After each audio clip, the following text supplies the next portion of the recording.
est une vision qui est liée à ma mission de vie, à mon appel. C'est le but de ma création qui est la restauration des foyers.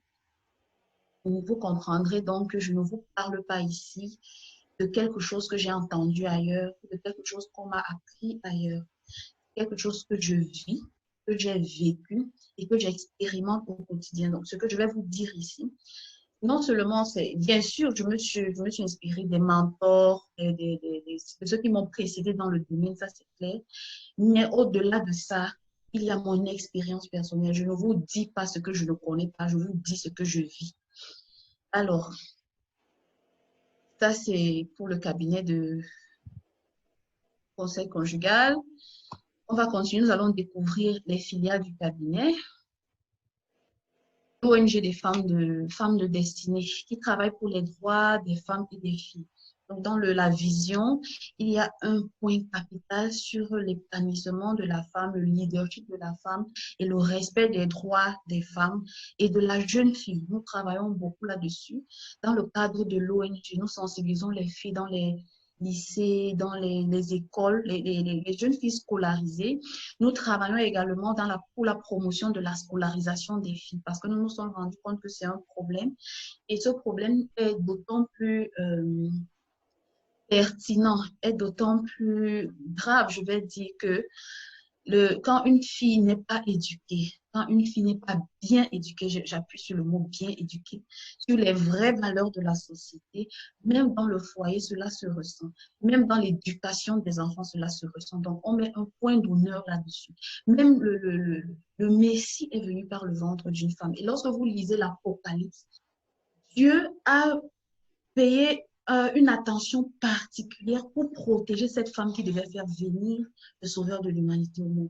Donc, l'homme est le chef du foyer, mais la femme a un rôle prépondérant du socle du foyer. Ce n'est pas pour rien que la Bible dit la femme sage bâtit sa maison. Donc, il est important dans notre vision, la vision de l'accord d'Abraham, cet aspect est très important, bâtir les femmes et les jeunes filles, parce que ça commence à la base. Les jeunes filles et les femmes dans leur leadership, dans l'éducation et dans le respect des droits. Les femmes doivent connaître leurs droits pour mieux se défendre face aux assauts de la société. Alors, ensuite, il y a la boutique de robes de mariée. Tout ça est très important. Vous allez voir à la fin, parce qu'à la fin, nous allons avoir une étude de cas. Et on dit que la bonne charité commence par soi-même. Donc, l'étude de cas, ce sera l'accord d'A3 après. Vous allez comprendre effectivement tout le lien que j'essaye de vous démontrer. Donc là, on a la boutique de robes de mariée et de mariage et son site e-commerce. Donc, non seulement on va en présentiel, mais on a un site e-commerce qui est en train de se développer. C'est les robes de mariée et tout ce qui est accessoires de mariage, c'est-à-dire que les voiles, les chaussures, la maroquinerie, enfin, tout ce qui est accessoires de mariage. Alors, nous continuons avec l'agence matrimoniale. L'agence matrimoniale, ah là, je suis déjà sur l'autre diapositive. Oh là là. Ben, anyway, l'agence matrimoniale chrétienne qui favorise, qui facilite les rencontres entre les chrétiens, les fils et les filles du royaume. On se rend compte, nous nous sommes rendus compte que les fils et les filles du royaume ont du mal à trouver des espaces où se rencontrer. Donc, on organise des brunchs, des dîners, des conférences, des séminaires pour favoriser les rencontres entre célibataires. C'est une agence matrimoniale. Ça veut dire que vous intégrez une base de données et lorsque vous faites une formation, la formation des célibataires, vous avez accès aux différents célibataires, femmes ou hommes. Ça dépend du candidat.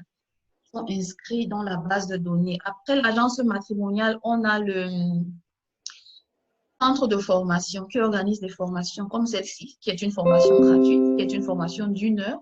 Nous organisons plusieurs types de formations, des formations pour les conseillers conjugaux, des formations pour les leaders, les porteurs de vision, qu'on appelle la formation de porteurs de vision. On organise des formations pour les célibataires, des formations pour les fiancés, les formations pour les parents, les formations pour les épouses, les formations pour les époux, même les hommes. Donc, il y a des formations pour les femmes, il y a des formations pour les hommes, pour les célibataires, hommes et femmes dans la mariage, pour les porteurs de vision, pour découvrir sa vision et sa destinée. Donc, nous avons une pléthore de formations dans le centre de formation. Donc, voilà les 4 filiales. Ça fait 4, oui. Les 4 filiales du cabinet de conseil conjugal et familial. J'insiste sur familial parce qu'on ne fait pas que le mariage, c'est la famille en général. Comme vous voyez notre slogan, au cœur de la famille chrétienne. Notre cible principale, c'est la famille chrétienne. Voilà. Pour ce qui est de la corde à 3 brins, maintenant, qui est derrière la corde à 3 brins? C'est moi. Cette connaissance avec notre présentatrice, c'est moi, la présentatrice principale. Yvonne Gombach, c'est mon nom. Romé Bell, c'est mon nom d'épouse, le nom de mon mari.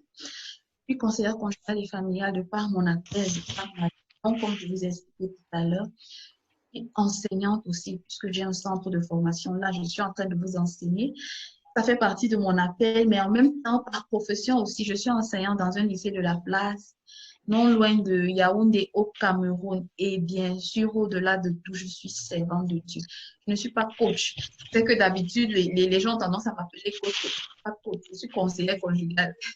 Appelez-moi simplement sœur Yvonne, Yvonne, tata Yvonne, comme je peux très bien appeler, maman Yvonne. Mais vraiment, je ne suis pas coach. Voilà, on continue. Voilà, découvrons les administrateurs parce que je ne suis pas seule. Je travaille avec toute une équipe. Alors ce soir, ils sont au nombre de 2 qui m'accompagnent.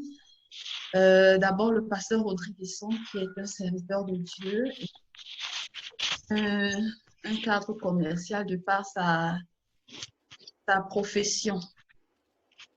C'est mon partenaire de mission.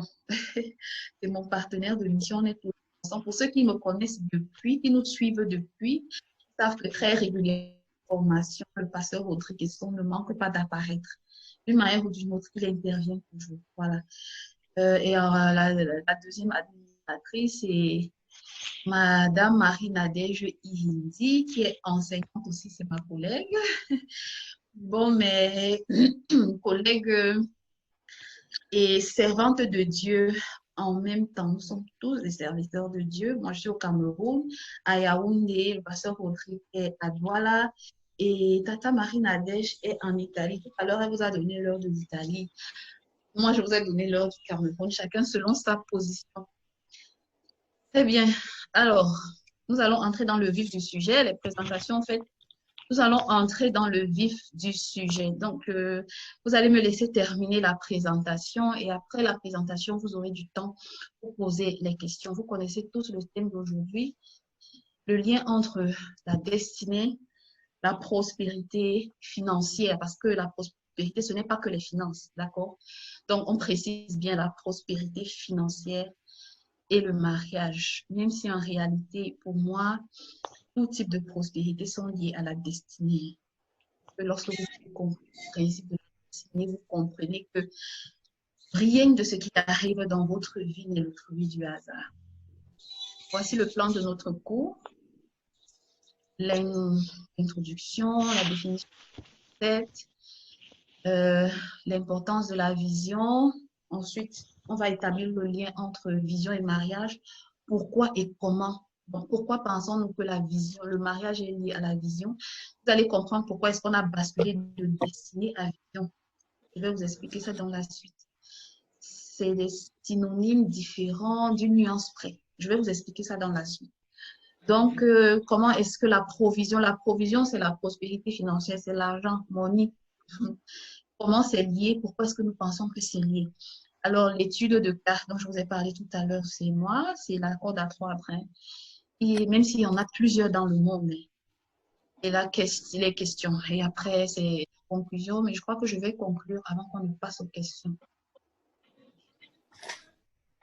Alors, nous sommes ensemble pour une heure. Dans les 1 heure, j'ai 45 minutes pour ma présentation, 15 minutes pour vos questions. Et puis, recommandations, prenez des notes. Prenez des notes pour noter vos questions, pour noter les éléments importants. Pour ne pas oublier, Alors, nous sommes dans l'introduction. Comme je vous disais tout à l'heure, Dieu, quand vous comprenez la notion de la destinée, vous comprenez en même temps que Dieu nous fait. Il dit dans sa parole que même les cheveux de nos têtes sont comptés. Le hasard n'existe pas. Par conséquent, je ne peux pas, si même les cheveux de ma tête sont comptés, je ne peux pas dire que le mariage sort du hasard. Je ne peux pas dire que je vais créer une entreprise qui va définir toute ma vie, autour de laquelle je vais consacrer ma vie et, et celle de mes enfants. Parce que le but de Dieu, c'est que nous laissions un héritage à nos enfants. Et dire que je vais faire ça au hasard, il y a un problème. Surtout pour nous, les enfants de Dieu. Beaucoup dans le monde ont compris ça. La vision est capitale pour le succès dans la vie, pour la réussite dans la vie. Les personnes comme Warren Buffett, Bob Proctor, Mark Zuckerberg, Bill Gates, tous ces manias de la finance et du business compris la puissance de la vision. Et laissez-moi vous dire qu'ils s'appuient sur les principes de la Bible. Très souvent, dans leurs enseignements, ils citent la Bible. Mais nous-mêmes, les chrétiens, nous n'arrivons pas à nous imprégner de ces vérités bibliques et en profiter au maximum. On ne peut pas parler de mariage sans parler de vision et de destin. Ton conjoint est lié à ta destinée. C'est très important. On ne se marie pas au hasard. On ne se marie pas sans être rassuré au préalable que la personne qu'on veut épouser est notre conjoint de destinée. Pareil pour votre entreprise. Si vous allez vous lancer dans l'entrepreneuriat, parce qu'à la Corde à Trois Brins, on parle beaucoup aussi d'entrepreneuriat chrétien. On veut encourager les chrétiens à se lancer dans les affaires. C'est à travers les affaires, nous le verrons dans la suite, lorsqu'on va aborder la partie sur vision et provision, nous verrons que c'est à travers l'entrepreneuriat qu'on peut accéder à la liberté financière. Donc, vous ne créez pas une entreprise au hasard. Si beaucoup de gens échouent dans le business, c'est parce qu'ils créent une entreprise. Ils créent leurs entreprises au hasard. Quand tu crées ton entreprise en accord avec la vision, tu es sûr que tu ne vas pas échouer. On verra ça en détail tout à l'heure. Pareil pour l'emploi, pour l'orientation académique, l'orientation professionnelle, même la gestion des finances. Les finances ne nous appartiennent pas. En tant que chrétiens surtout, nous sommes les intendants des finances de quelqu'un. Si Dieu te donne 10 000 francs, ça ne t'appartient pas en réalité. C'est Dieu qui te l'a donné pour que tu gères. Donc, tu ne peux pas gérer les finances sans rendre compte à Dieu, sans demander, sans être sûr que c'est aligné sur les projets de Dieu. Alors, tout ceci pour vous donner un petit aperçu de l'ensemble, un petit aperçu de ce que nous allons voir en détail dans la suite. Déjà, retenez une chose, les cheveux de nos têtes, même les cheveux de nos têtes sont comptés. Par conséquent, le hasard n'existe pas, surtout pour les chrétiens. Il n'y a pas de hasard. Voilà, nous passons à la prochaine partie, la définition des concepts. Nous allons d'abord définir ce que c'est que la destinée. Nous allons ensuite parler de définir ce que c'est que le mariage et puis la prospérité financière. On commence par la destinée parce que c'est le gros morceau. Vous allez comprendre pourquoi. Alors, qu'est-ce que la destinée?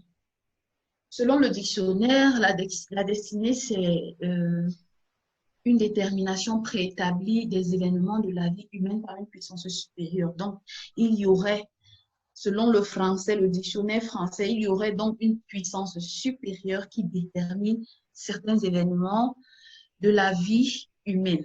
Alors, selon, qu'est-ce que dit la Bible? Alors, nous allons ouvrir dans les administrateurs. Marie-Nadège, aide-moi à ouvrir Ésaïe 46. Ok. Chez moi. Les autres, ouvrez vos Bibles si elles sont à côté de vous. On va dans Ésaïe 46. Il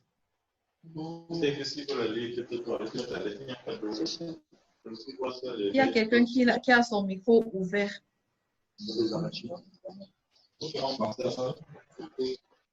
Okay. Fabrice, coupe ton micro, s'il te plaît. On t'entend.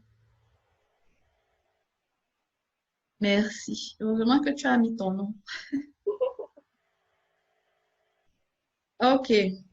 Ésaïe 46, verset 10 à 11.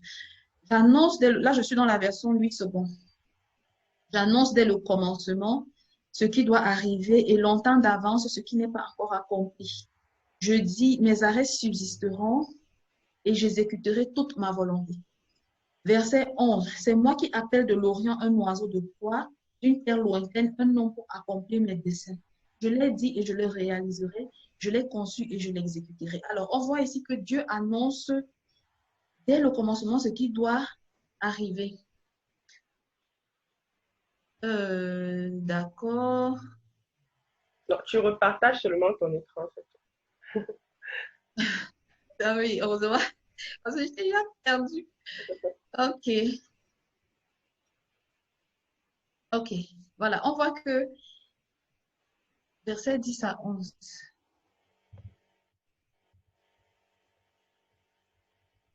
Ok. On voit que Dieu nous dit ici que, la Bible nous dit ici que Dieu annonce les événements avant même, longtemps à l'avance, avant même que les événements ne soient accomplis. Verset 11, c'est moi qui appelle de l'Orient l'oiseau de proie. Il dit plutôt, j'appelle d'une terre lointaine un homme pour accomplir mes desseins. Dieu t'a appelé pour accomplir ses desseins. Cette théorie des scientifiques, le Big Bang, je crois, l'univers est sorti du néant. C'est faux. L'univers sort de quelque part. L'univers a été créé par quelqu'un. Il y a un créateur. Et cette créé l'univers, il a créé la planète, il a créé le système solaire pour un but. J'emploie ces mots, ça c'est pas des cours de physique, mais j'emploie ces mots parce que plus tard, on va en parler du système solaire. Vous allez comprendre que Dieu n'a pas créé, vous comprenez que Dieu n'a pas créé ces éléments au hasard, ça ne sort pas du néant. Il y a un créateur de toutes choses. De la même manière, toi, moi, Dieu nous a suscités pour accomplir ses desseins. C'est ça la destinée. On va continuer le verset suivant. Marine a dit, j'espère que je vais partager l'écran là. Puis, quand tu vas recommencer, je vais arrêter. Ok, le prochain. Ok. Deutéronome 28, 8 à 11. Le verset qui suit. Nous vivons un peu nos vies comme si on allait nulle part, comme si on venait de nulle part, comme si on sortait de nulle part, comme si on avait des comptes à rendre à personne. Mais non, c'est faux. Et c'est pour ça qu'on a beaucoup de regrets, beaucoup d'échecs, beaucoup d'amertume dans la vie, beaucoup de manque d'accomplissement personnel. Tu peux même avoir un emploi où tu as beaucoup d'argent, mais tu ne te sens pas accompli, tu étouffes dans cet emploi.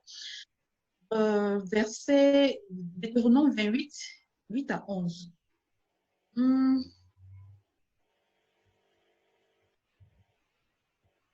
L'Éternel ordonnera la bénédiction. Ah non, le verset là n'est pas adapté ici. Je crois que j'ai oublié de l'effacer. On va s'arrêter sur Ésaïe 46, 10 à 11. Donc, je disais, Dieu nous a suscité à dessein Dieu nous a suscité pour accomplir des desseins. Lorsque je dis, regardez l'image qui est à côté, Seigneur, quel est le but de ma création?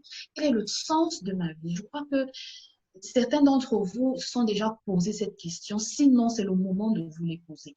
Qui suis-je? Ce sont des questions existentielles fondamentales pour chaque être humain. Nous sortons de quelque part. Quelqu'un nous a créés, mais pourquoi? Qui suis-je? D'où est-ce que je viens? Où est-ce que je vais? Que suis-je appelé à faire? Je suis sur la terre, mais pour faire quoi? Je vais où? Je suis née juste pour vivre, me coucher, dormir, travailler, comme on dit généralement pour ceux qui sont en Europe ou qui connaissent le métro, c'est métro, boulot, dodo. Est-ce que c'est ça ma routine? Est-ce que c'est pour ça que je suis née? Est-ce que c'est ça c'est ça tout le sens de la vie? Qui suis-je? Mais attendez, mais qui suis-je?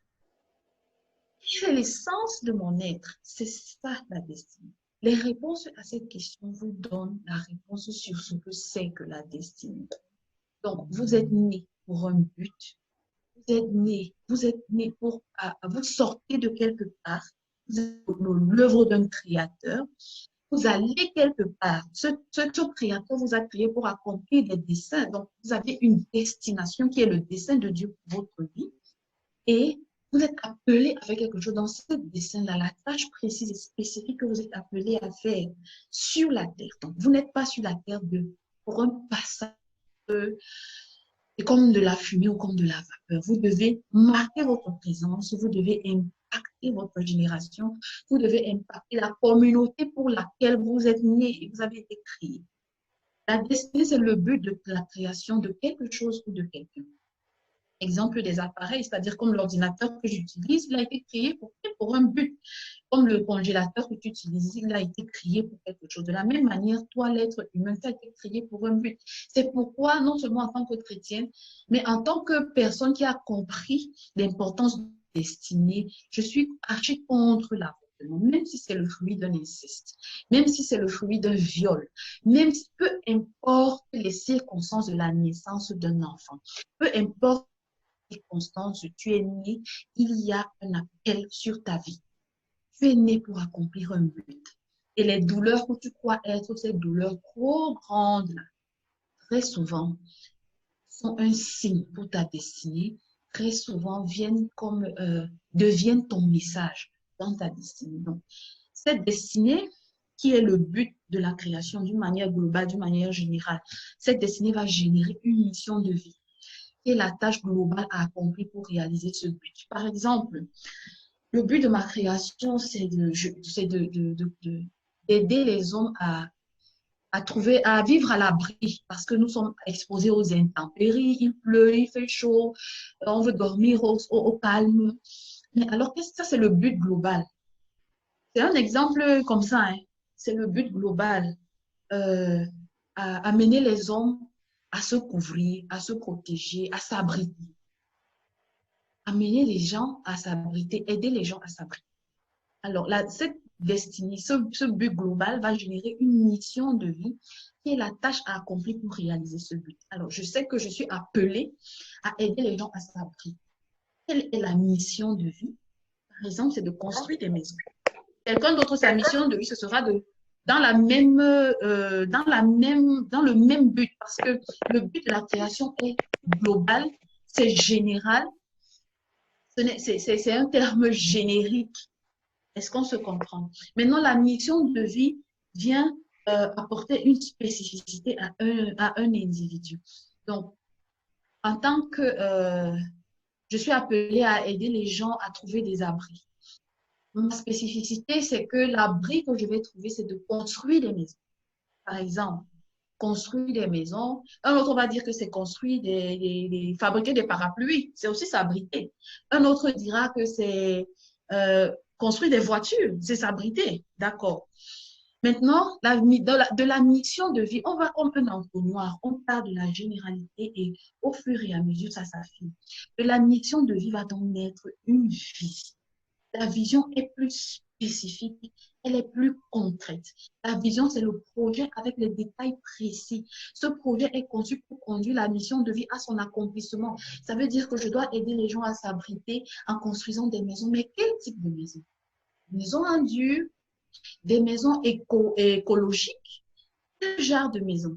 Des maisons rustiques, des maisons touristiques, des maisons. Vous voyez un peu je ne sais pas si vous voyez où est-ce que je vais en venir. Ce projet est conçu pour conduire la mission de vie à son accomplissement. Donc, la vision, c'est le projet. La vision est unique, spécifique à un individu. C'est pourquoi selon Dieu, selon la Bible, il n'y a pas deux individus semblables sur la terre, même les jumeaux. Vous ne pouvez pas avoir deux missions semblables, c'est impossible. Dieu crée chacun avec sa spécificité, avec un but spécifique à lui. Alors, la vision vient maintenant être le projet concret, avec tous les détails. Comme lorsque Dieu a révélé le tabernacle à Moïse. La vision, il fallait trouver un endroit où Dieu va résider, où Dieu va demeurer. Qu'est-ce qu'il faut faire? Il faut construire cet endroit. Alors, spécifiquement, comment est-ce qu'on va construire un endroit? Donc, je prends un exemple dans la vie pour dire le but de la création, qui est la destinée, c'est de trouver, nous ne voulons plus que Dieu parte et il vient, il part, il vient. Nous voulons un endroit où à chaque fois, nous pourrons aller le trouver là-bas. Voilà la destinée, le but global de la création de ce projet. Ensuite, de cette mission de vie va venir, de cette destinée va ressortir la mission de vie, la mission globale à accomplir, la tâche spécifique, la tâche précise à accomplir qui est de construire un abri, qui est de construire une bâtisse.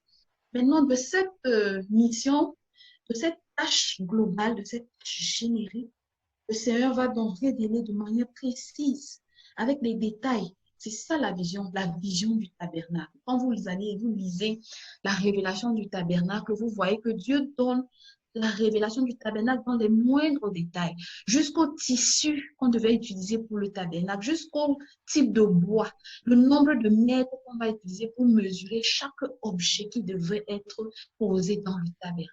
La vision, c'est le projet spécifique avec tous les détails et toutes les précisions. C'est pourquoi je vous ai dit que tout à l'heure, on va basculer de destinée à vision pour qu'on sorte de la généralité. Donc, la destinée, c'est global. On va maintenant dans la spécificité qui est la vision. La spécificité est plus concrète, plus précise. À partir de maintenant, donc, on va basculer dans la vision pour nous aider à rester dans le concret et dans le spécifique parce que la vision est spécifique à chacun d'entre nous. La destinée est globale, mais la vision est spécifique à chacun d'entre nous. C'est pourquoi à partir de maintenant, qu'on va utiliser.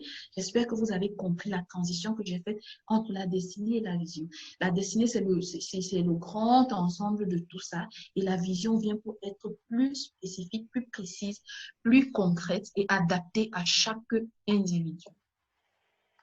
Ça, c'est pour la destinée. Qu'est-ce que le mariage? Le mariage, c'est ma passion. Alors, le mariage, selon le dictionnaire, tel que vous voyez, c'est l'union légitime de deux personnes de sexe différent. C'est moi qui ai ajouté sexe différent là-bas. J'insiste dessus. Attends, Yvonne. Oui, Partage oui. ton écran, s'il te plaît. Tu dis? Partage ton écran, s'il te plaît. Ok. Alors là, On ne voyait plus en fait.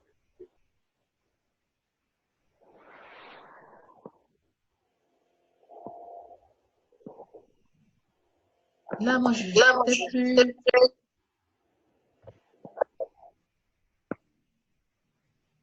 Je ne sais plus comment revenir. Partager écran. Ok. Enfin, je vous entends. Non, mais là,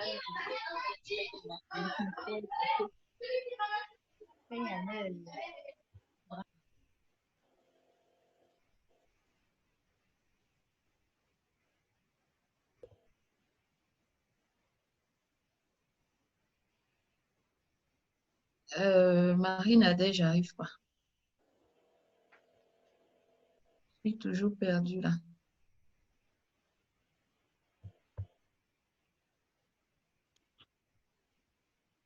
Vas-y. Vous me voyez toujours? Oui. On partage.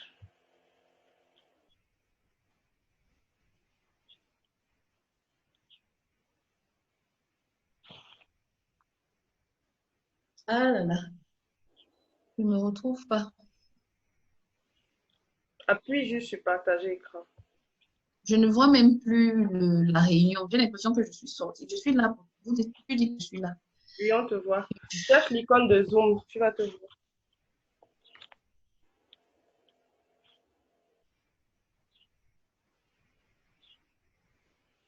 Ah L'icône. voilà, Ok, je me suis retrouvée. très bien. Technologie quand tu nous tiens. Bah voilà, à force de cliquer, moi j'ai fait défiler les diapositives. On était à la définition du mariage. Je ne sais même plus comment revenir dessus. Avec les flèches seulement. Ok. Ah voilà, heureusement que tu es là.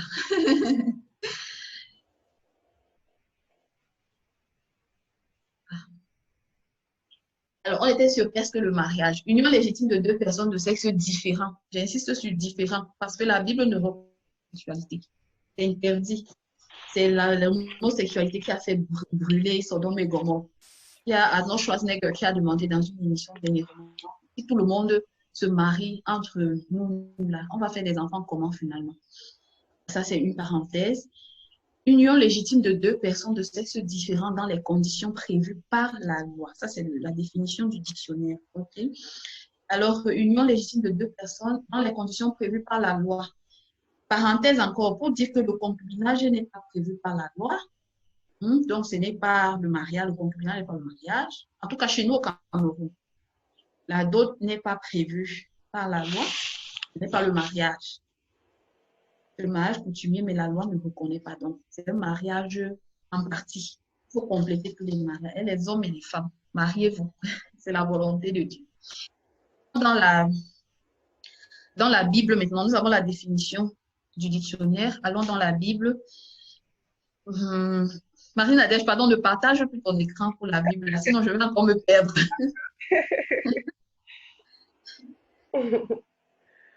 Genèse 2, verset 24. C'est pourquoi l'homme quittera son père et sa mère. Alors, commençons au verset 22. L'Éternel Dieu forma une femme de la côte qu'il avait prise de l'homme et il l'amena vers l'homme. L'homme dit, voici cette fois-ci, c'est qui est os de mes os et chair de ma chair, on l'appellera femme parce qu'elle a été prise de l'homme. C'est pourquoi l'homme quittera son père et sa mère et s'attachera à sa femme et ils deviendront une seule chair. On retrouve ici l'idée de l'union, l'idée de la communion, l'idée du partage, l'idée du mélange. Voilà, donc les deux qui deviennent un. C'est le symbole même de la corde à trois brins. Le passage de la vision de la corde à trois brins, c'est Ecclésiaste 4, versets 9 à 12, qui dit que deux valent mieux qu'un et la corde à trois brins ne se rompt pas facilement. Le troisième brin, c'est qui? C'est Dieu. Donc Dieu est le troisième brin du mariage. Voilà pour la définition du mariage. Donc, la Bible et le dictionnaire s'accordent pour dire que c'est une union de deux personnes de sexe différent, deux personnes qui s'unissent pour devenir un. La Bible précise qu'on ne s'unit pas seulement pour s'unir, mais on s'unit pour devenir un. Alors, le dernier concept à définir, c'est la prospérité financière. Ici, j'ai mis l'image de la livre sterling parce que mon souhait à travers mes formations et à travers ma mission de vie, c'est que nous tous, nous devenions des millionnaires et des milliardaires en livres sterling, parce que la livre sterling, pour l'instant, est la monnaie la plus élevée dans le monde. Je crois que je ne me trompe pas.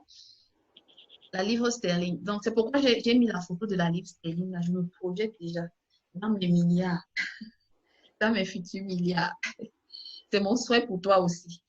Voilà, la prospérité financière. Là, je crois que c'est facile à comprendre. C'est la richesse, c'est la fortune, c'est l'aisance financière, c'est quand le compte en banque est rempli, quand on ne souffre pas de manque d'argent. La Bible, que dit la Bible de la prospérité financière? Nous sommes toujours dans le livre de Deutéronome. Deutéronome 28, voilà, le verset dont je parlais tout à l'heure en disant qu'il fallait le. L'Éternel ordonnera à la bénédiction d'être avec toi dans tes greniers et dans toutes tes entreprises. C'est la volonté de Dieu, c'est notre héritage. C'est contenu dans la Bible. C'est pour nous, normalement, si on comprend les principes et on les met en pratique. Tu seras dans tes greniers et dans toutes tes entreprises. Il te bénira dans le pays que l'Éternel, ton Dieu, te donne. Tu seras pour l'Éternel un peuple saint, comme il te l'a juré, lorsque tu observeras les commandements de l'Éternel, que tu marcheras dans ses voies, tous les peuples verront que tu as appelé du nom de l'Éternel. Alors, verset 11, l'Éternel te comblera de bien en multipliant le fruit de tes entrailles, le fruit de tes troupeaux, le fruit de ton sol, dans le pays que l'Éternel a juré à tes pères de te donner. L'Éternel t'ouvrira son bon trésor, le ciel, pour envoyer à ton pays la pluie en son temps et pour bénir tout le travail de tes mains. Tu prêteras à beaucoup de nations et n'emprunteras point. Vous voyez que la prospérité est dans le plan de Dieu. Dieu a dit qu'il va multiplier tout ce que ce soit la terre, que ce soit les animaux, que ce soit les entreprises. Peu importe ce que tu fais, Dieu a le projet de te bénir. Voilà, l'importance de la vie. Voici le système solaire dont je vous parlais. Je crois que vous connaissez. S'il vous plaît, je n'écoute plus le son de Tata Yvonne. Je ne sais pas ce que j'ai manipulé.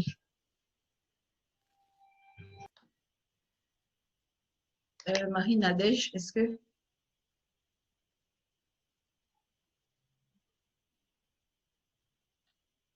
Bon, je disais tout à l'heure que le système solaire, on va parler du système solaire. Les gens qui n'aimaient pas la physique et la géographie comme moi, voilà qu'elle nous rattrape. Alors, le système solaire, nous en avons entendu parler. Je prends cela comme une image pour illustrer l'importance de la vision. Ici, nous voyons le soleil. Le soleil, c'est la vision, c'est la destinée. Autour du soleil gravitent toutes ces planètes. Actuellement, on compte 8 planètes. Ce n'est plus 9 comme on nous avait appris à l'école, c'est 8. Les scientifiques ont dit que la 9e planète qui était Pluton n'est plus une planète.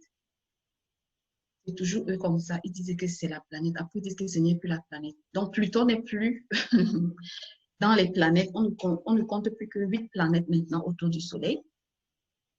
Pluton fait maintenant partie des planètes naines.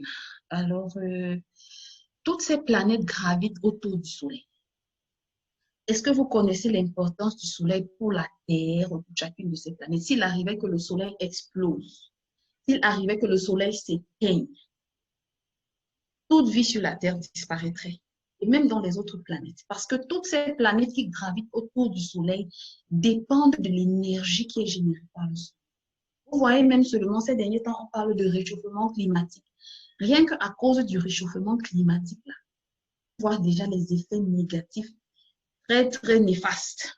Imaginez donc que ce Soleil, véritablement, se rapproche anormalement de la Terre, ou que ce Soleil s'éteigne, ou alors que ce Soleil disparaisse. Il n'y aurait plus de vie sur la Terre. Alors, c'est la même chose. La vision, c'est exactement pareil. La vision est le centre de la vie. Et autour de la vision viennent graviter tous les éléments de la vie, à savoir le mariage. Tu as essuyé l'eau là. Tu as essuyé l'eau que tu as laissé. Je ne sais pas qui a ouvert son... Donne-moi le couvercle du long de ceci.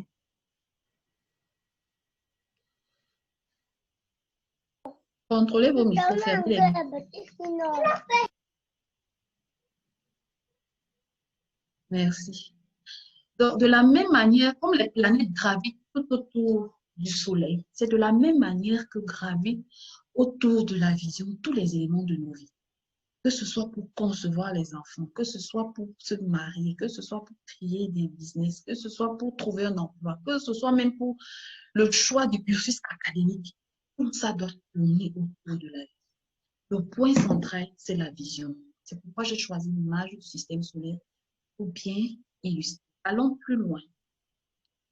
Toujours dans l'importance de la vision, regardez là, on a un puzzle. Vous connaissez le puzzle, ce jeu de société. Aucune pièce du puzzle ne peut suffire à la place d'une autre. Jamais c'est impossible. De la même manière pour chacun de nous, tu es né pour accomplir cette tâche spécifique qui est ta vision. Tu es né pour ça, pour être à cette place-là. Quand vous voyez cette pièce de puzzle qui a été déplacée, tu es né pour être à la place là. Si tu n'es pas là, quelqu'un ne peut pas venir te remplacer. Et tant que tu ne seras pas à ta place, tu seras toujours en train d'errer et là, de ci, de là, sans sens dans ta vie, sans direction dans ta vie, sans comprendre pourquoi tu ressens ce malaise, sans comprendre ce vide en toi, sans comprendre ce sentiment de non-accomplissement.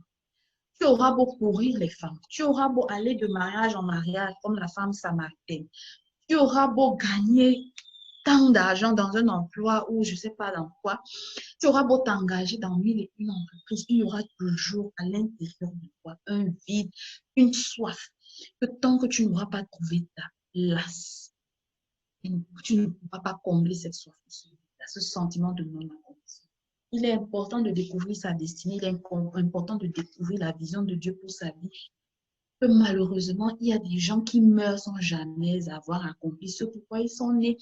Il y a des gens qui meurent avec tout un potentiel et qui sont pleins dans les cimetières. Alors, pour rejoindre cette photo que vous connaissez déjà sur la page Facebook, aucun être humain n'est venu sur cette terre par le fait du hasard. Vous êtes sur la terre pour être la solution à un problème et la réponse aux prières d'une communauté. La Bible nous apprend que les enfants d'Israël crièrent à l'Éternel parce qu'ils étaient en esclavage depuis plus de 400 ans. L'Éternel entendit les cris les enfants d'Israël. Et il fit quoi? Il envoya Moïse. Donc, quand Dieu veut résoudre un problème dans la société, quand Dieu veut apporter une solution, quand Dieu veut répondre aux prières d'une communauté, il ne va pas descendre du ciel. Mes enfants, voici la solution. Non, il va passer par un être de chair. L'humanité, il aurait pu, je sais pas trop quel prodige il aurait fait, mais non, il est passé par un être de chair qui était notre Messie, Seigneur Jésus-Christ.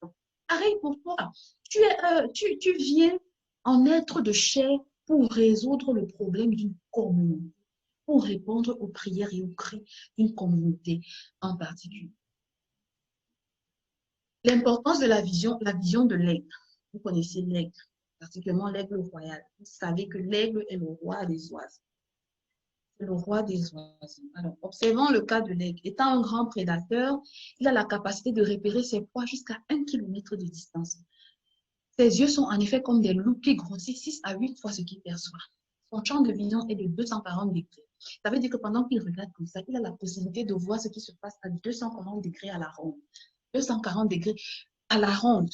Pendant qu'il est en train de regarder à 1 kilomètre, non seulement il voit à 1 kilomètre derrière, devant lui, mais il voit à 240 kilomètres à la ronde, sans avoir besoin de tourner sa tête. C'est cette vision qui fait de lui le plus puissant de tous les oiseaux. Alors, je prends l'image de l'aigle pour t'expliquer que c'est ce que la vision. Quand tu connais ta vision, quand tu connais la vision de Dieu pour ta vie, tu connais l'avenir. Tu ne crains même pas pour ton avenir. Tu connais ton avenir. Tu sais où tu vas, ce que tu es appelé à faire. Tu sais qui tu es. Tu connais le chemin que tu dois emprunter.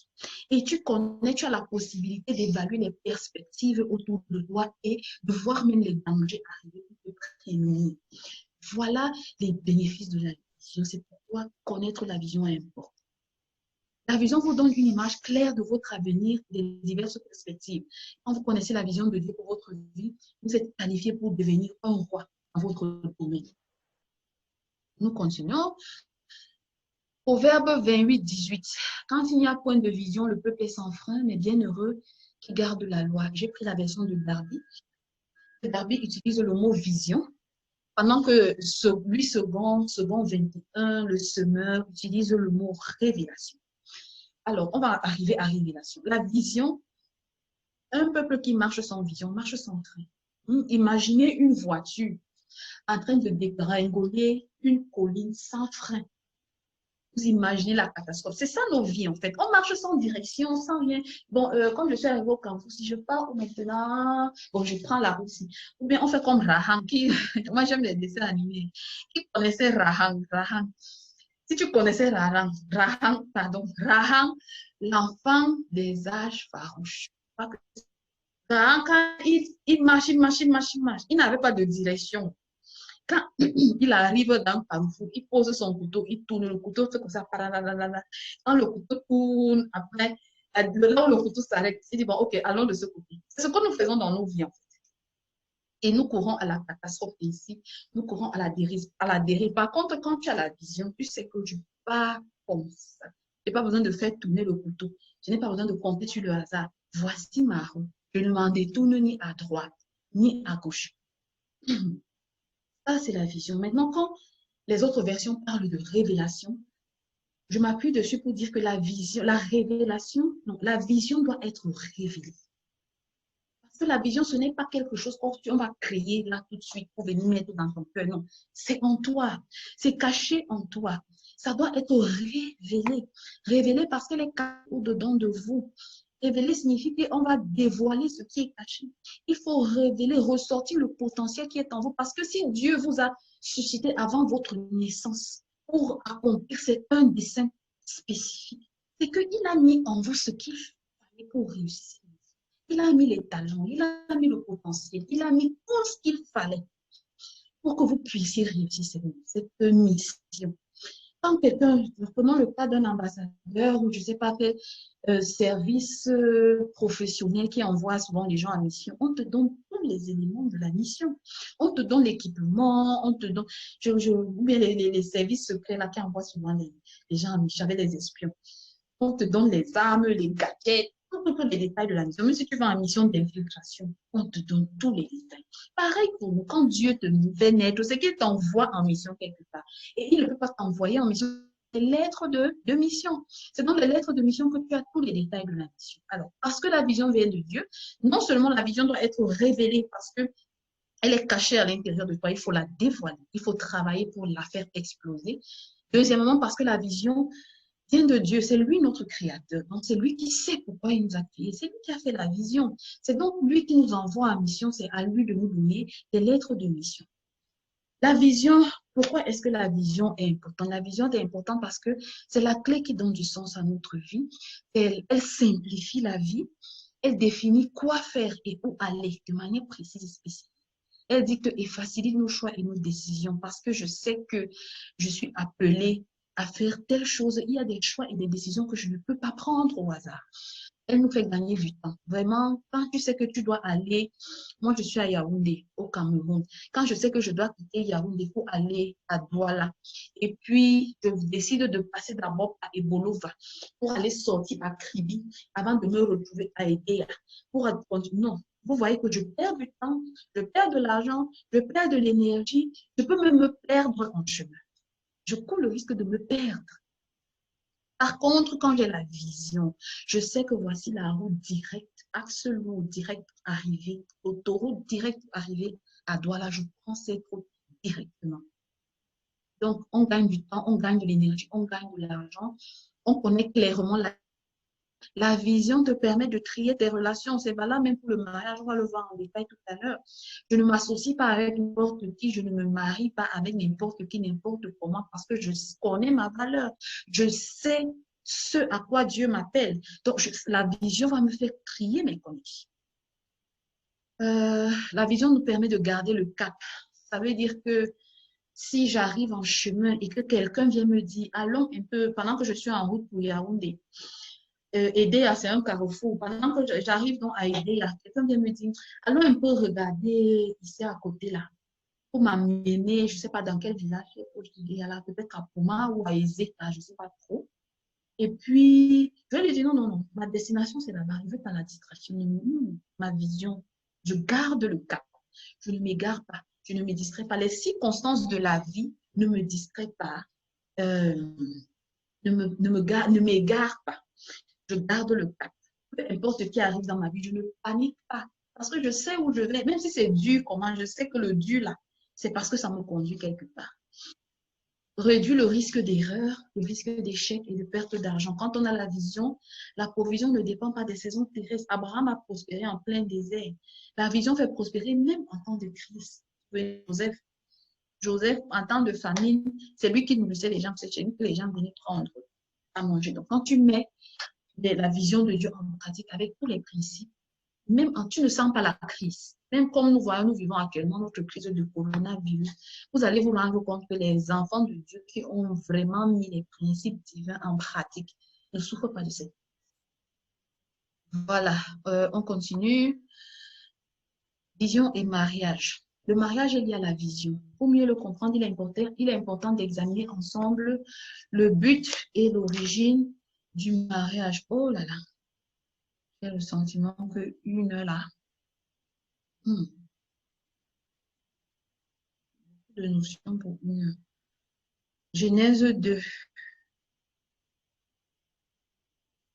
Genèse 2, 4 à 18. Donc, voilà, on va aller plus vite. Voici les origines des cieux et la terre quand il fut créé. Alors, vous allez voir ici, pour aller vite, je ne vais pas lire ça, vous allez lire après. Vous allez voir que Dieu a créé le ciel, la terre, tout ce qui s'y trouve, les animaux, les végétaux. Et puis, il a placé l'homme dans le jardin. Et quand il a placé l'homme dans, il lui a dit, cultive et garde le jardin. Il a placé l'homme dans le jardin avec un but, avec une mission. Cette mission, c'était de cultiver et de garder le jardin. Adam a travaillé dans le jardin pendant un certain temps. Il a cultivé, il a donné des noms aux animaux, il a donné des noms aux plantes, aux arbres fruitiers et tout. Il a cultivé, il a gardé le jardin. Pendant un bon moment, c'est après un bon moment passé seul à œuvrer dans la mission que Dieu a dit, Il n'est pas bon que l'on soit seul. Je lui susciterai une aide semblable. Il a donc suscité Ève pour venir l'aider. Mais pas l'aider pour faire l'amour. Pas l'aider pour faire les enfants. Pas seulement ça. Le but principal, c'était l'aider dans l'accomplissement de la mission. Donc, le mariage, c'est une union pour accomplir une mission. D'abord, les autres raisons viennent après, c'est-à-dire l'appropriation, le sexe et tout ce que vous voulez, l'amour, tout ça, ça vient après. Mais le but fondamental pour lequel Dieu unit deux personnes, c'est pour accomplir. C'est-à-dire que ma mission en tant que femme, ma mission spécifique en tant que femme, et toi, homme, ta mission spécifique deviennent une seule mission. Et quand je vous ai cité le passage d'Ecclésiaste qui disait tout à l'heure, deux valent mieux qu'un, on s'unit ensemble pour devenir plus fort, pour accomplir les desseins de Dieu. Le mariage n'est pas le fait du hasard. Ne vous liez pas à quelqu'un sans être convaincu que c'est bien pour vous conjoint de destinée. Le mariage est lié à la destinée. Ça, c'est génial. La vision détermine le chemin. La vision donne la direction du foyer. Un leader, que ce soit un papa ou une maman, parce qu'il y a des mamans qui élèvent leurs enfants seuls, il y a des papas qui élèvent leurs enfants seuls. Le leader du foyer qui conduit sa maison sans vision, conduit cette maison à la dérive. La vision est le guide pour l'éducation des enfants parce que vous allez éduquer vos enfants non seulement en fonction de votre vie, mais en fonction de la vision spécifique de chacun de vos enfants parce que vos enfants, comme vous, ne viennent pas au monde au hasard. Ils ne viennent pas au monde, ils viennent au monde aussi pour accomplir leur mission spécifique. Donc, vous devez pouvoir les éduquer et les orienter en fonction de ça. On va continuer. Il n'unit pas deux cœurs, il n'unit pas deux corps, il n'unit pas que deux cœurs, il n'unit pas deux corps, encore moins deux sexes. Dieu unit deux visions et deux missions. Quand tu découvres la vision de Dieu pour ta vie, tu sais avec qui tu vas te marier. Parce que quand Dieu te révèle la vision, si tu as les clés, les stratégies, si tu as les clés et que tu les as mises en pratique, le Seigneur va te révéler qui est ton conjoint de destinée, qui est celui qui va t'accompagner dans l'accomplissement de ta mission de vie. Tu ne tâtonnes plus, tu ne tergiverses plus, tu n'as plus peur du célibat. L'âge qui avance ne te trouble plus, car tu sais où tu vas. Tu sais désormais que pour ce beau voyage, qui est le chemin de ta vie, le chemin de la vision, tu ne peux pas t'associer avec n'importe qui. C'est un beau voyage, un voyage très important qui détermine même le succès de ta vie et même ta vie après la mort. Donc, tu ne peux pas t'associer avec tu dois t'associer avec quelqu'un avec qui vous serez plus fort dans l'accomplissement de ces missions. Résultat, tu ne te laisses plus embrouiller par n'importe qui. Tu connais celle ou celui qu'il te faut, celle ou celui que tu attends. Même si ça tarde, tu sais que ça va arriver parce que tu as la vie. Le mariage n'est plus une obsession pour toi, car tu sais que c'est plutôt un tremplin pour te déployer encore plus. Le mariage est censé nous propulser dans notre destinée et non nous freiner. Le mariage qui te freine dans ta destinée, là, problème. Excusez-moi, j'ai déjà la gorge sèche.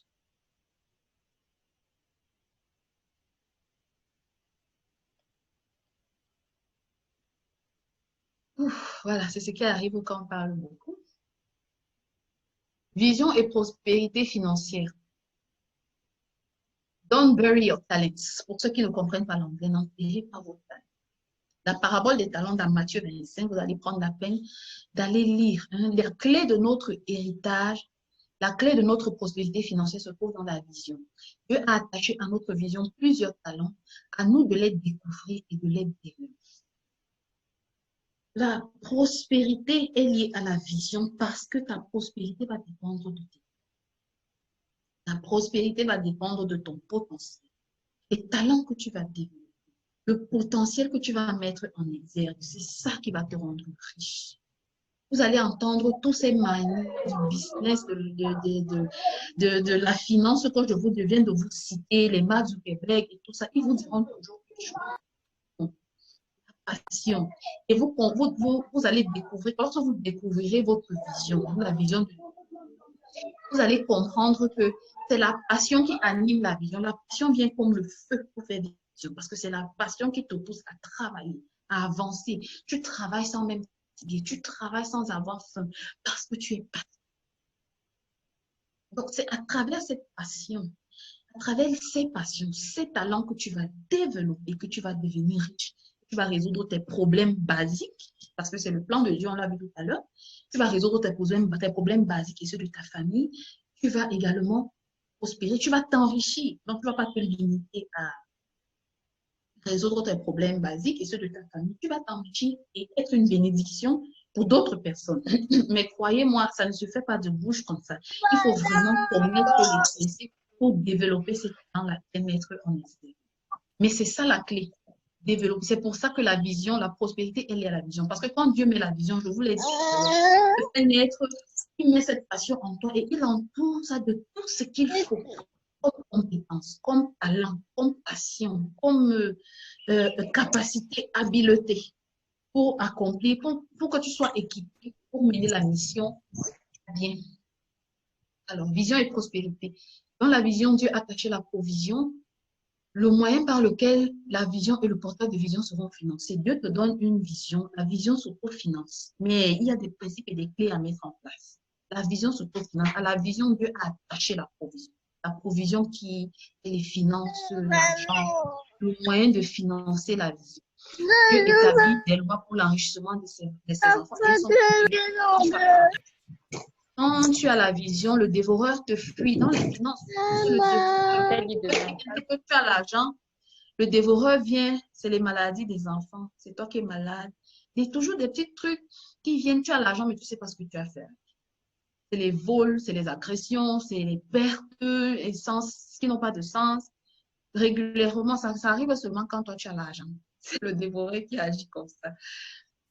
C'est le dévoreur. Par contre, quand tu as la vision, tu sais que tu dois mettre les principes en pratique. Le dévoreur n'aura pas accès à ta vie. La vision vous dit que quel type d'études et de formation vous devez faire. Comme avec les enfants. La vision de l'enfant doit déterminer le genre d'orientation académique, orientation professionnelle que vous devez prendre ou que même l'enfant doit prendre. Le genre d'emploi qui vous correspond. Avant de devenir enseignante, moi, par exemple, il a fallu que je reçoive cela de Dieu. D'accord? Le genre d'entreprise que vous devez créer, on en a parlé tout à l'heure plus haut. Quand vous marchez dans la vision, vous êtes sûr que votre idée de business va marcher. Ah oui, parce que cela vient de Dieu qui sait tout et ne veut que votre bien. Il connaît l'avenir. Donc, vos activités économiques ne sont pas influencées par les crises et les saisons. Même en temps de crise, Dieu vous épargne et vous fait même prospérer encore plus. On en a parlé tout à l'heure avec Joseph et Jacob. Jacob, même en temps de crise, il a prospéré, même plus que son oncle Laban qui voulait l'exploiter, qui voulait l'escroquer. Pendant que lui pensait escroquer Jacob, Dieu a donné, en fait, voilà comment Dieu agit. En temps de crise, Dieu te donne des idées. J'ai fait une vidéo là-dessus quand la crise de coronavirus est arrivée pour les entrepreneurs chrétiens. Donc, en tant que enfant de Dieu qui a la vision, en temps de crise, Dieu va te donner des idées qui vont te permettre de sortir la tête de l'eau. Même avec Joseph. Dieu a montré la vision à Joseph. Il lui a dit, la famine arrive dans 7 ans. Voici ce que tu dois faire. La famine arrive et va durer 7 ans. Voici ce que tu vas faire. Voici ce que tu dois faire. Vous comprenez un peu. Dieu te donne des idées, te donne des stratégies pour que tu puisses en crise. Ça fait que pendant que les autres seront en train de se plaindre de la crise, toi, en réalité, tu ne la sentiras pas comme eux.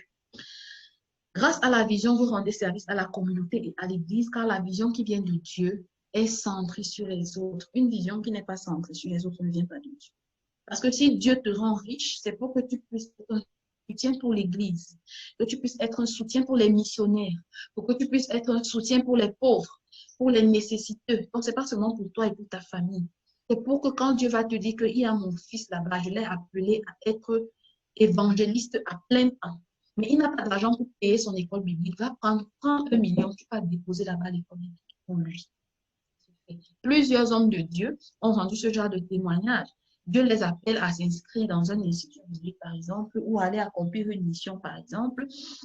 Et puis, ils n'ont pas d'argent, mais ils reçoivent un don, un donateur anonyme, quelqu'un qu'ils ne connaissent même pas. Plusieurs gens ont ce genre de témoignage, plusieurs, ça arrive constamment. Ça veut dire qu'à l'église, on n'a plus besoin de prier. Oh, on a besoin de la batterie, il nous faut les micros. Non, tu as déjà acheté même 10 micros. Il faut qu'on envoie les gens en Papouasie-Nouvelle-Guinée pour aller annoncer l'évangile là-bas. Quand il a sorti les billets d'avion, réservé même ton jet privé pour aller déposer les gens là-bas. Donc, voilà, dans Acte 20, verset 35, il est écrit, il y a plus de plaisir à donner qu'à recevoir. Alors, voilà, nous sommes arrivés à la fin. Je m'excuse parce que le temps est... Ouf, on a mal évalué le temps, vraiment, je m'excuse. Toutes nos excuses. C'est vraiment des notions très vastes. J'ai cru qu'en 1 heure, on pouvait, mais... Donc, il était question pour nous de démontrer comment et pourquoi le mariage est lié à la destinée et plus spécifiquement à la vision. Nous avons donc compris que la vision, la destinée est le but de notre venue sur la terre et c'est le point principal autour duquel chaque détail de nos vies vient se greffer. On se marie en fonction de sa destinée et on dirige son foyer et ses enfants en fonction de la destinée, en fonction de la vision. Il est important de connaître sa vision et celle de son conjoint avant son mariage. La réponse à nos prières de recherche de prospérité financière et d'emploi se trouve dans notre vie.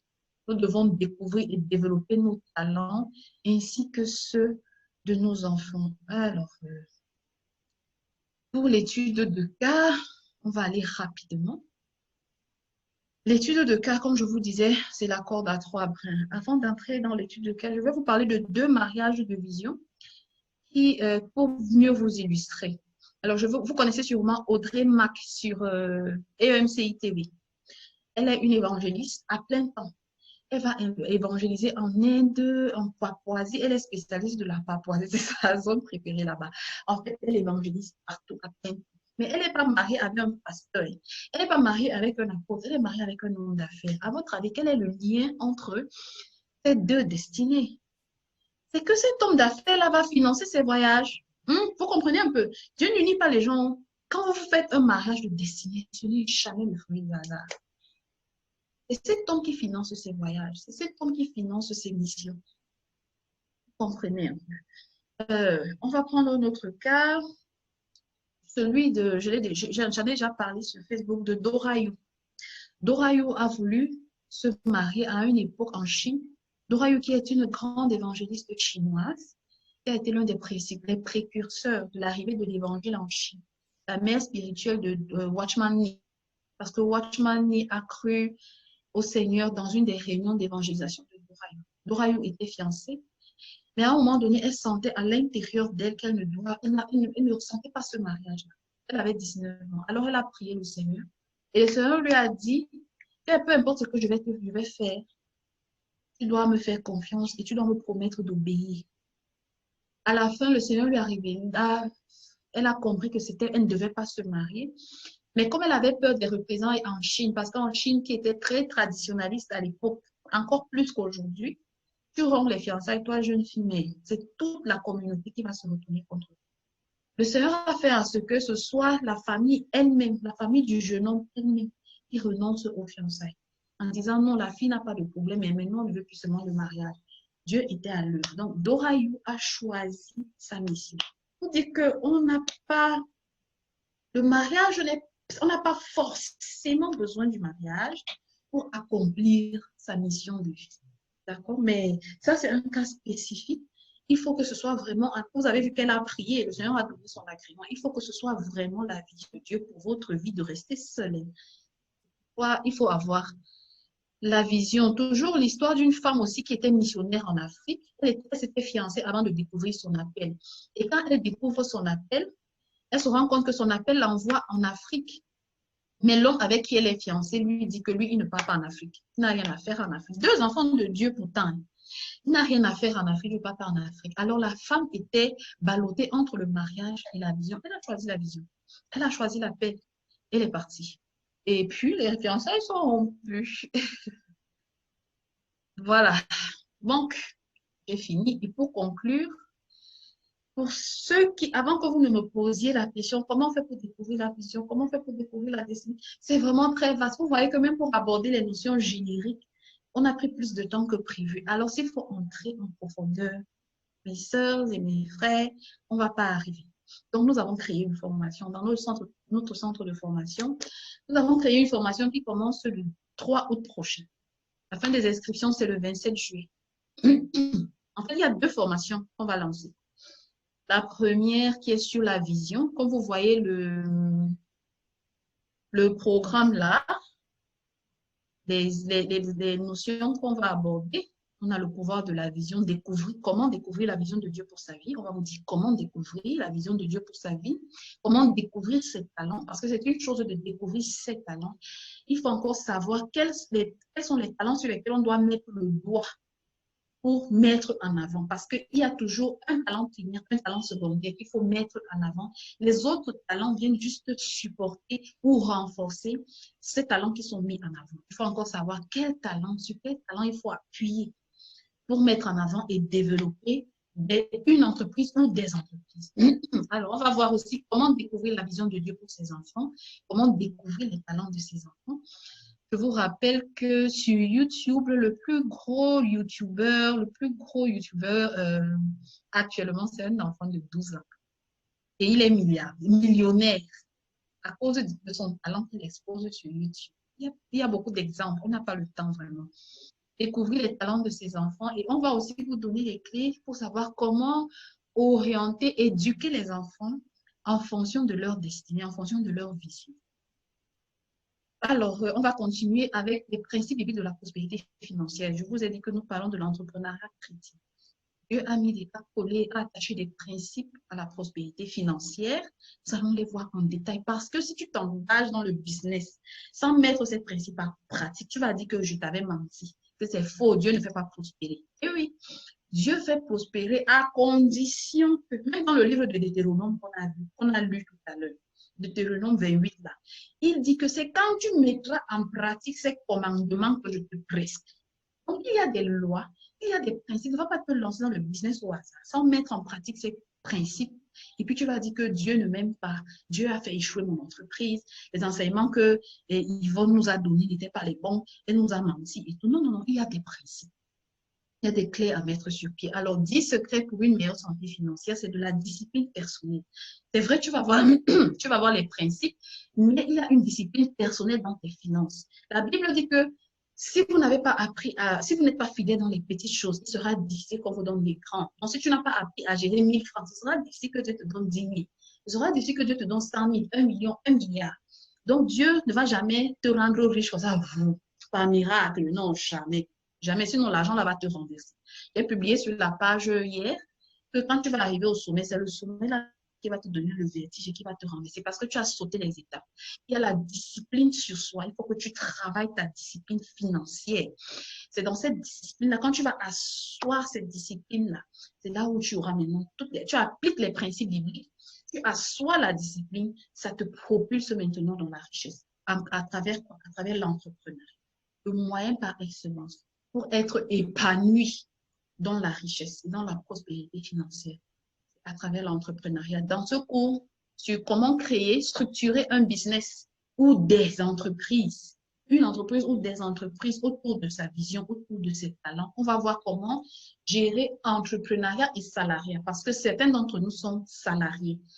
Tu ne peux pas quitter ton emploi directement. Il faut d'abord que Dieu, un, te donne l'autorisation, parce qu'il y a un timing dans tout ça. Et de deux, que le business est suffisamment pris pour te permettre de démissionner et d'en vivre. Mais c'est Dieu qui donne l'autorisation. Donc, on va voir ça. On va aussi voir comment créer, vivre de ses talents à partir de rien, même si tu n'es pas salarié. Parce que le salarié, il a l'avantage qu'il a quand même un salaire à la fin du mois qui lui permet d'épargner, de mettre de l'argent de côté. Mais même toi qui n'as pas encore d'emploi, tu peux commencer à vivre de tes talents et grandir petit à petit, parvenir à un niveau de liberté financière selon le plan de Dieu pour ta vie. Alors, la dernière semaine, ce sera la création d'entreprises. Les formes juridiques, on va inviter un expert du Centre de création d'entreprises qui va nous parler des formes juridiques, la SAR, la SA, les entreprises individuelles, les EI, toutes ces formes juridiques-là, il faut les connaître avant de s'engager à les créer et pour choisir la meilleure forme juridique qui correspond à votre projet. Parce qu'on a dit que la vision devient un projet. Alors, l'initiation au fonctionnement des réseaux sociaux, c'est juste une initiation. Après l'initiation, parce que de nos jours, il est difficile de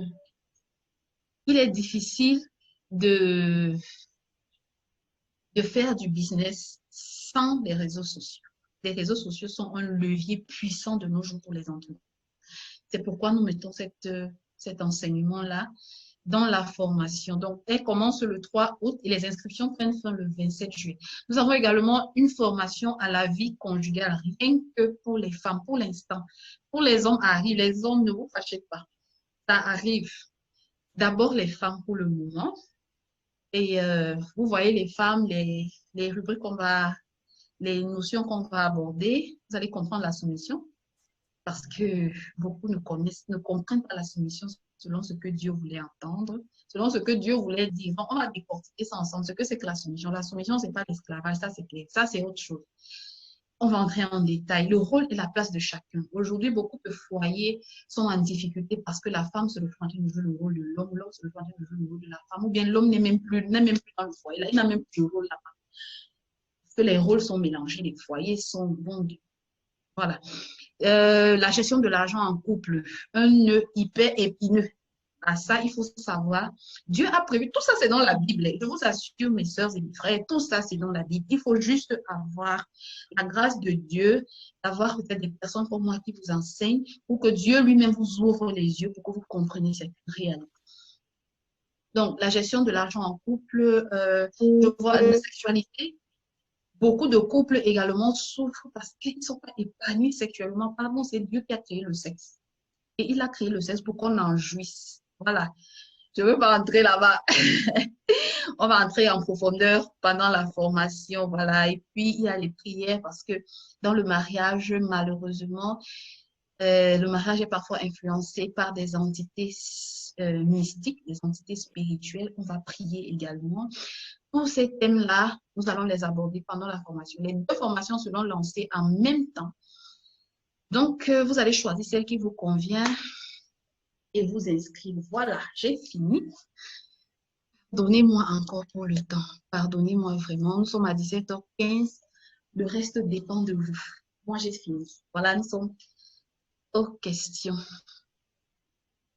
Merci, merci, merci, merci de m'avoir prêté votre temps. Je vois beaucoup de mamans là avec les bébés. Certaines, j'ai même vu bénédiction au salon de coiffure.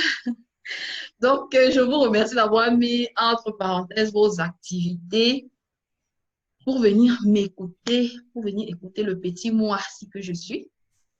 Je rends grâce à Dieu. Voilà, je suis à vous pour les questions. D'accord, merci. Attends, Yvonne, tu arrêtes le partage d'écran, s'il te plaît. Ok. Ceux ou celles qui ont des questions, vous pouvez lever la main en cliquant sur l'icône des participants, les deux petits bonhommes que vous avez au bas de votre téléphone ou de votre PC.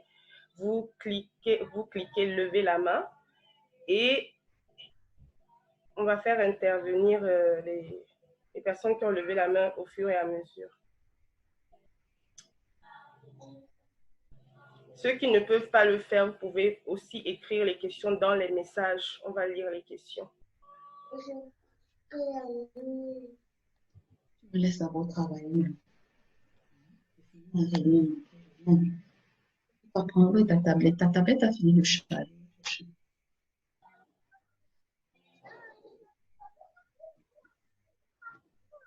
Alors, est-ce que vous avez des questions? Personne n'a... Oui.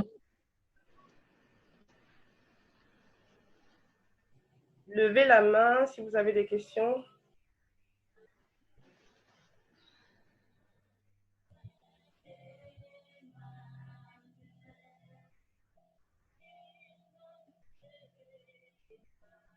Tout à l'heure, j'ai vu Karen qui avait levé la main.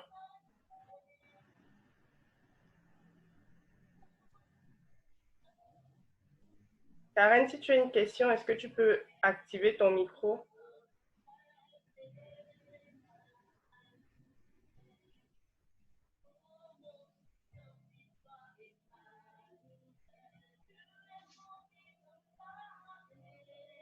Alors, ok. Alors, il y a une question dans les messages, Tata Yvonne. Pardon? Il y a une question dans les messages, je lis la question. Est-ce Oui, que... là, je vais me dans la chambre.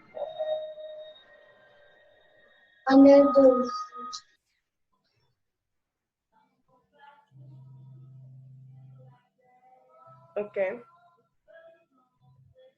Donc, je lis la question. Est-ce que la différence d'âge est un problème pour le choix de son conjoint? La différence dans les deux sens, bien sûr.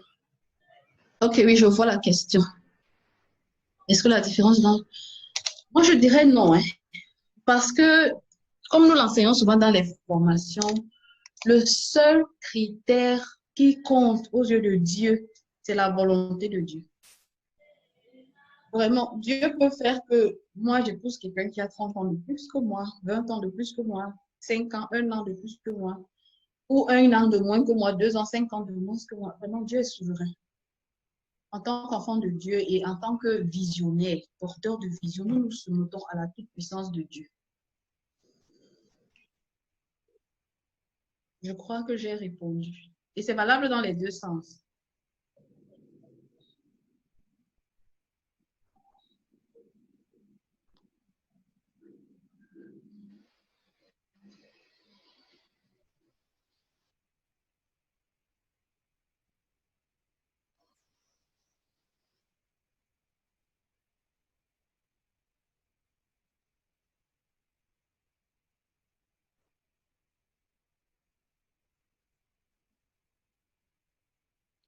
Est-ce qu'il y a d'autres questions? Je n'en vois pas. Alors, il y a Animam qui a une question. Animam, est-ce que tu peux, ou bien est-ce que vous pouvez... Elle a déjà écrit. Non, elle a une question, elle a levé la main. Il faut activer le micro de ton côté.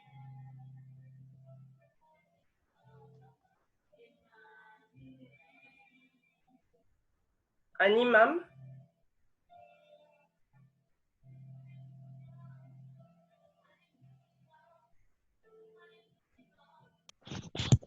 Allô? Oui, c'est... Oui. Oui, On me comprend là, je suis comprise. très bien. Ok, bonsoir les tatas, les mamans, bonsoir à Tata Yvonne et merci Bonsoir. beaucoup pour cet exposé. J'avoue que moi, mes yeux ont été ouverts sur beaucoup de points, mais compte tenu de ce qui me tient à cœur ces jours-ci, donc je voudrais poser ma question sur les principes de la prospérité. Je pense que vous avez cité rien que deux. Donc, je ne sais pas si vous pouvez en dire plus. Ici, vous avez parlé de la discipline personnelle et vous avez parlé de Malachie 3 qui nous parle des dîmes. Donc, On va parler de la dîme pour l'instant. Bon, mm, pour la discipline personnelle, c'est savoir gérer son argent. La dîme entre dans les principes de la prospérité qu'il faut mettre en place. Hein? mhm. La dîme entre dans ces principes-là. Maintenant, pour ce qui est de la discipline financière, c'est savoir gérer son argent. Il y a tellement de principes. On a mis là 10 secrets. Mais 10 secrets, dans les 10 secrets, il y a des sous-secrets. Finalement, les 10 secrets vont peut-être devenir même 20 secrets. Pour dire que c'est vraiment toute une notion, tout un enseignement. Il faut savoir gérer l'argent. Comme j'ai pris l'exemple dans la Bible tout à l'heure, en disant que Dieu ne peut pas vous donner 10 000 si vous ne savez pas d'abord gérer 1 000 francs. Apprendre à gérer l'argent. Il faut apprendre à économiser. Il faut savoir comment épargner, quel type d'épargne même il faut faire. Parce qu'il existe plusieurs types d'épargne. Il faut savoir même quoi faire avec ces épargnes. C'est vraiment des détails. Il faut entrer en profondeur et adapter même au cas par cas. Ok, si vous me permettez de continuer. En tant que chrétien, on est parfois ou généralement sollicité. C'est-à-dire, on a la famille qui veut de nous une aide venant de notre part. On a peut-être une connaissance qui est malade. On a peut-être un frère qui a besoin du transport. Comment donc gérer ça? Avoir une discipline personnelle, comment est-ce que ça peut se faire? Parce que Il y a des parfois, stratégies pour tout ça. Ça fait partie des 10 secrets. Ça fait partie des secrets qu'on va développer. Il y a des stratégies pour tout. Nous tous, on vit ça. Mais il y a des stratégies à mettre sur pied. Forcément, dans ton budget, tu vas mettre l'aide financière. Mais il y a des stratégies qu'on va vous enseigner, qui vont vous permettre d'éviter de frustrer la famille et en même temps d'éviter de vous ruiner pour pouvoir investir dans votre projet. Ok, merci.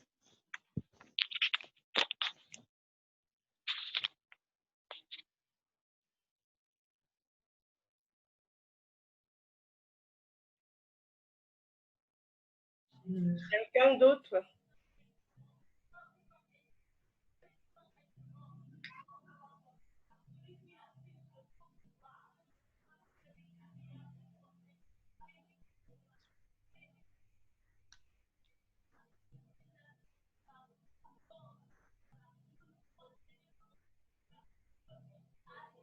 Alors, je vais lire dans les messages d'autres questions. Dans les messages.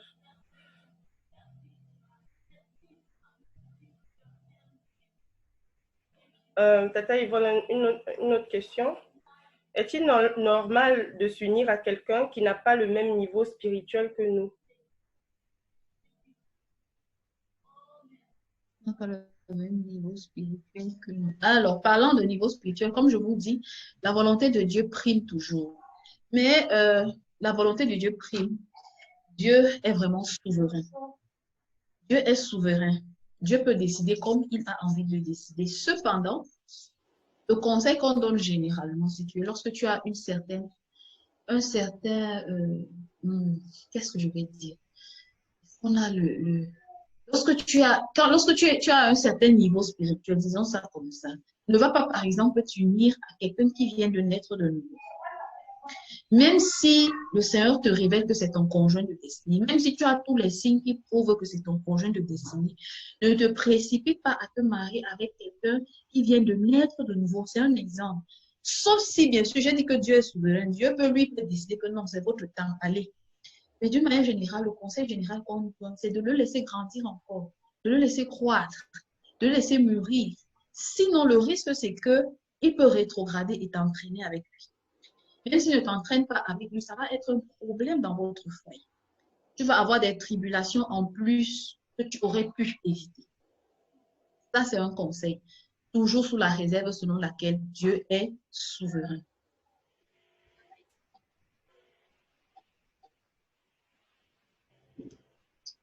Ok.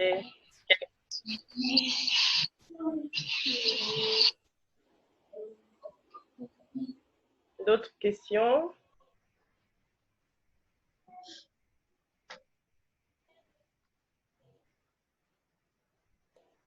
Oui. Alors, Pasteur Rodrigue.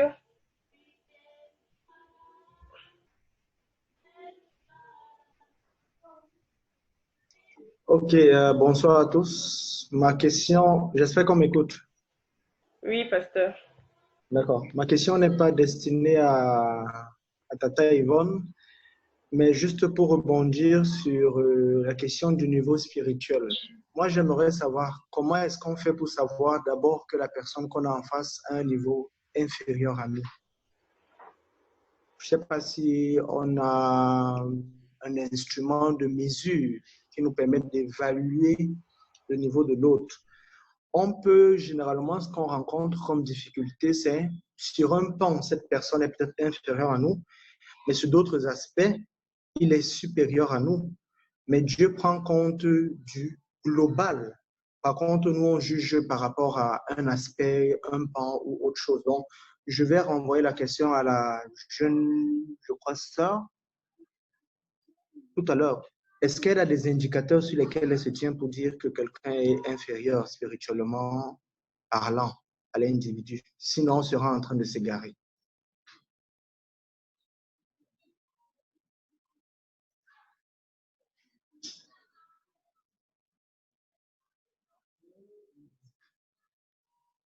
Alors, c'était une question dans les messages et la personne ne s'est pas identifiée. Ah, d'accord. Est-il normal de s'unir à quelqu'un qui n'a pas le même niveau spirituel? Ok, elle dit en termes d'années dans la foi. Gloire à Dieu. Je savais qu'on allait arriver là. Le nombre d'années dans la foi ne nous rend pas automatiquement supérieur à quelqu'un. D'accord? Il y a des personnes qui atteignent la maturité spirituelle très vite. Et il y en a qui vont faire 20 ans dans la foi et qui en réalité n'auront jamais rencontré le Seigneur en route et demeureront des bébés éternellement. Donc, on ne peut pas mesurer la maturité spirituelle de quelqu'un basée sur le nombre d'années qu'il a dans la foi. Ce serait une erreur. Une erreur. Il y a peut-être d'autres indicateurs qu'on aurait pu utiliser, comme l'autorité de la parole de Dieu dans sa vie, sa gestion face aux crises et aux différentes situations, sa manière d'aborder des épreuves, quel est l'impact du Saint-Esprit sur le caractère de l'individu. Ça encore, ça peut être des indicateurs pour la maturité, pour connaître le niveau, comme elle a dit, pour utiliser la même expression, le niveau spirituel. Mais si c'est seulement en termes d'années de foi, on va se perdre. On va se perdre. Parce que je peux vous assurer, 20 ans dans la foi ne veut pas dire que vous avez fait un pas avec Dieu.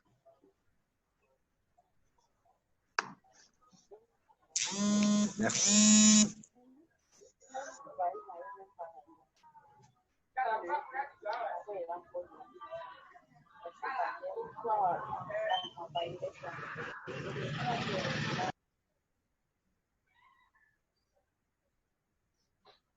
D'accord, merci, pasteur. Merci.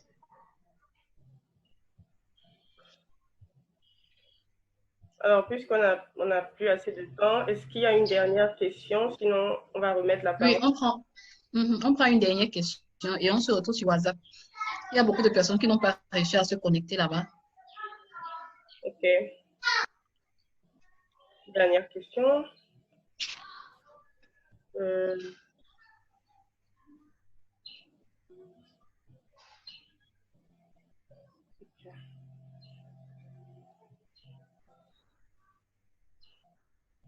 OK.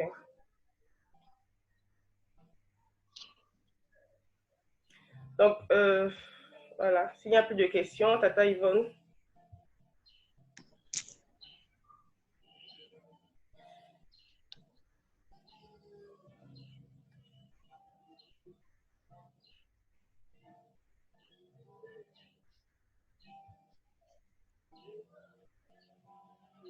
Alors, on peut continuer. Il n'y a plus de questions, je pense. D'accord. Donc, on va donc arrêter. Et le pasteur va nous remettre entre les mains du Seigneur. Nous allons nous séparer. OK. Nous allons prier. Père, nous voulons te rendre grâce pour ces moments que tu as permis que nous puissions passer dans ta présence. Nous bénissons ton Saint-Nom, Seigneur, pour ces différentes paroles qui ont été élevées en ce jour. Et surtout, nous prions, Seigneur, que nos cœurs soient des terres fertiles, où la semence de ta parole, Seigneur, mon Dieu, mon roi, produira des fruits. Merci pour le vase dont tu t'es servi ce soir, Seigneur, pour communiquer ta pensée. Nous prions, Éternel, que tu continues de bénir ce vase. Merci pour chacun d'entre nous, Père. Nous prions que tu continues de veiller sur nous. Et surtout, que tu permettes, Éternel, mon Dieu, mon roi, que certaines interrogations que nous avons puissent être éclairées. Au reste, Père éternel, mon Dieu, mon roi, ordonne, fais et dispose, comme toi tu le veux, dans le nom de Jésus. Amen. Amen. Amen. À tout de suite dans le groupe WhatsApp. On va régler deux, trois petits problèmes là-bas. Okay. À tout de suite. Merci beaucoup à tout le monde et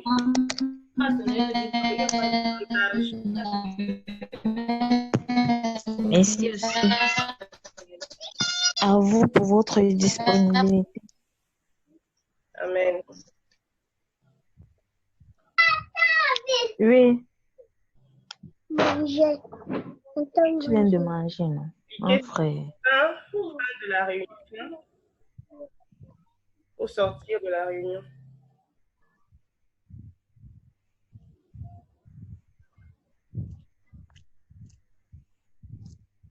On va